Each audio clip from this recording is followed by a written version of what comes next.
MP হিসাবে আপনাদের কষ্ট আমি অনুভব করি না, ব্যারিস্টার হিসাবে আপনাদের কষ্ট আমি অনুভব করি না। ব্যারিস্টার হইতে গিয়ে লন্ডনে প্রতিদিন 8 ঘন্টা ট্রলি ফেলতাম আর 5 ঘন্টা মানুষের বাড়িতে বাড়িতে ডেলিভারি ম্যান হিসাবে ডেলিভারি দিতাম খাবার।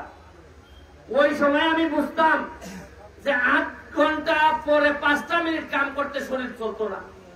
মনে হইতো কখন বাসায় যায় মুখে একটা রেস্ট নিব, একটু বিছনার মধ্যে পড়ে থাকবো। সুতরাং আপনাদের এই কষ্টগুলো আমি একেবারে ঘাম দিয়ে বুঝার চেষ্টা করি এবং আমি বুঝি বলেই নির্বাচিত হওয়ার পরেই প্রথমে যখন ময়লা পরিষ্কারের জন্য পানিতে ডুব দিয়েছিলাম, ডুবতে উঠে আমার মনে হয়েছে সিএনজি একেবারে তার বাসস্থান ছাড়া থাকতে পারে না। আপনারা অনেকে মনে করেন যে আমরা মনে হয় দোষাদোষি করি। দোষাদোষি করি না রে ভাই। যে আমাদের ভাগ করে নষ্ট করছে তার ব্যাপারে কিছু দীর্ঘ নিঃশ্বাস ফেলানোর অধিকার তো আমাদের আছে। আচ্ছা, আমাদের সোনারঘাটের কি কম ছিল যে গত 40 বছর ধরে আমরা একটা স্ট্যান্ড বানাইতে পারি না? আমরা এমপি পাইছি, আমরা মন্ত্রী পাইছি, আমরা বড় বড় বক্তব্য দেওয়ার লোক পাইছি, কিন্তু একটা স্ট্যান্ড বানানোর লোক পাই নাই। আরে খালি স্ট্যান্ড কেন? আমি তো কথা দিয়ে যাচ্ছি আপনাদেরকে, যদি বেঁচে থাকি প্রতি বছর যে 1 মে হবে, প্রতি বছর একটা অনুষ্ঠান করে আপনাদের জন্য নতুন নতুন সম্ভাবনার কথা আমি আইসা বলে যাব। এই মরা নদীতে বাঁচাইতে গিয়া, নদী ধারে বাঁচাইতে গিয়া আর আপনাদের 2টা স্ট্যান্ড করতে গিয়ে এই পর্যন্ত খরচ হয়েছে প্রায় 75 লাখ টাকা। কাদির ভাই আমারে বলছে যে 2 লাখ টাকা অন্তত নেই। আমি বললাম কাদির ভাই খার কাছ থেকে টাকা নিতাম, এ বেটায় যদি সিএনজির বেটায় যদি টাকা আমাদের দেওয়ার লাগে 2 লাখ, এ বেটায় যাত্রীর কাছ থেকে নেওয়ার লাগতো না টাকা? সিএনজির ড্রাইভারও বিপদে পড়বো, যাত্রীও বিপদে পড়বো। 8 টাকা আমি তোমার কাছ থেকে কেড়ে নিতাম, রাষ্ট্র এবং শেখ হাসিনা আমার এদিকে টাকা দিয়ে বড়াই নিতেছে। ইটা টাকা 10 বছর করছেন কিনা হিসাব চাইলেও তুই বাক তুই বাইরে দেশ থেকে। এই 10-15 বছর ধরে এই টাকা গেল। আমি দেখি মাত্র 4 মাসে জননেত্রী শেখ হাসিনা আমারে 29 কোটি টাকা বরাদ্দ দিচ্ছেন। কত কোটি? 2 লাখ টাকা দেওয়া যায় না সিএনজি রে। এর লাগে আমি নির্বাচনের সময় কইছিলাম মজা মারে মজা ভাই, আর আমরা খালি পরিচা ভাই বুঝলাম নি। ওই মুখা প্রতিটা দাবে দাবে, প্রতিটা দাবে দাবে বাড়ি যাইব, কিতা কিতা বরাদ্দ দেয়। শুনুন, দুঃখের কথা কিতা কইতাম, ঈদের সময় যে জননেত্রী শেখ হাসিনা যে শাড়ি আর লঙ্গি দেয়, এটা আগে জীবনে উনছিলানি কোনদিন? এবার আমি ঘোষণা দিয়া কইলাম জননেত্রী শেখ হাসিনা 400 শাড়ি দিছেন আর এই লঙ্গি উঙ্গি দিছেন আমারে।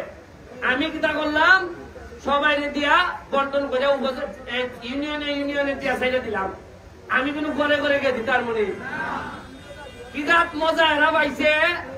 আগে যারা জীবনের শাড়ির কথা কইছে না, পুরাটাই মাইনে দিচ্ছেন মনে হয়।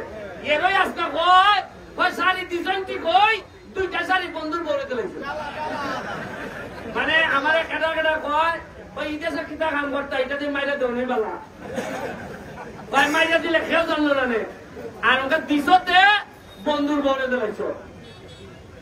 এরপরেও নয়, আমি ব্যারিস্টার সুমন, আমার বাপ বাচ্চা আসেননি বাচ্চা, আমার ভাই দেশে তখন তাহলে লন্ডন, আমার সব বই তখন পুরানো কানাডা আমেরিকা, আমার বউ বুলাবুলিও নাই, আমার ভাই নাই, আমার চাচা নাই, আমার মামু জেলাইন আসবে নিলেন সব মিলে গিয়ে আপনার মেসাব ওই পুগাওরা শুনছেন নি কোনোদিন আমার কোনো মামুর না।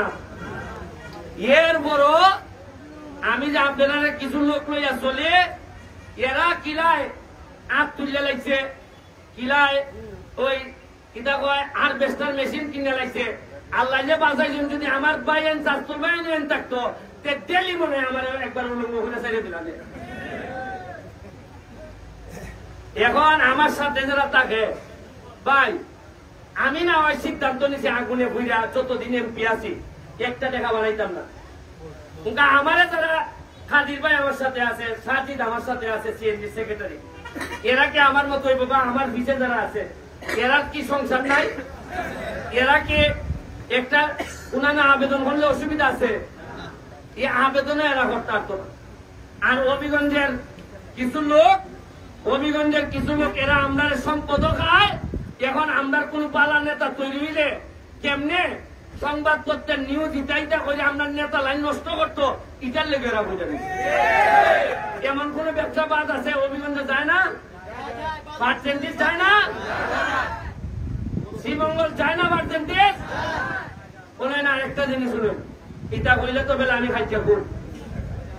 ওই যে চা বাগান আছে না, আমরা চা বাগান আছে নি, চা বাগানের কম এরা চা বাগানের শ্রমিকরা পাঙ্গারা আটা খায়, জানেন নি আপনারা? কম পাঙ্গা দেওয়ার যে ব্যবসাটা, এই ব্যবসাটা আগে আছে সোনারঘাটে। এই ব্যবসাটা বাড়ি দিয়ে লয়ে গেছেন গিয়া শ্রীমঙ্গলের লোকে, উনানের লোকে। এখন নেওয়ান জ্ঞানে এখন সোনারঘাটের মানুষ আমার ইয়ে করতেছে, কয় ভাই শ্রীমঙ্গলের মানুষে এরার বাগানের ব্যবসাও করে, আবার আমদার বাগানের ব্যবসা করে। আমদার কি সোনারঘাটের মানুষের কি সোনারঘাটের ব্যবসা করার অধিকার নাই? এই কথা কইলেও সাইটিতে মানুষে কয়েকটা আমরা সোনারঘাটের মানুষে মানে সান্দাবাদী আরম্ভ করছে। মানে ব্যবসা পালাও করতে চাই না তুমি, তাও তুমি বিপদ করবা।